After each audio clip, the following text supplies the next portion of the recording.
Hi folks, my name is Ali D'Andrea. Today I'm going to share with you some tips on how to grind your wild game meat at home.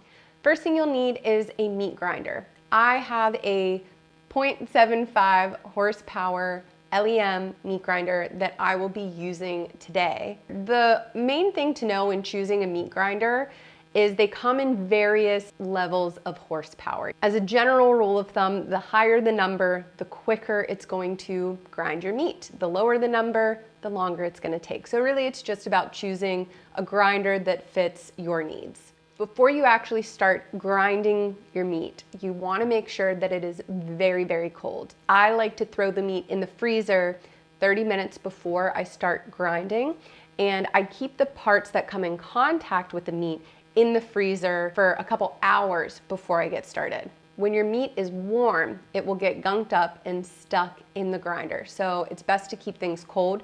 If you're ever grinding meat and you kind of hit that wall where it feels like things aren't flowing through the machine well, just take a break, put the meat and the parts in the freezer, allow everything to come down to a colder temperature, and then begin again. It's really important to add fat to your venison. Venison is extremely lean, and for a more pleasant eating experience, I find anywhere between 10 to 20% pork fat added to my venison is like the sweet spot. If you don't like pork, you can always add beef or your fat of choice. I always start with a coarse grind, allow that meat to chill, and then run it back through a fine grind. And finally, it's time to seal. I like to use a vacuum sealer for all of my cuts of wild game meat, but it works great for ground meat as well. If you don't have a vacuum sealer, some plastic wrap and freezer paper works well too. And that is it for this video. I hope some of these tips will help you next time you go to process your own wild game meat.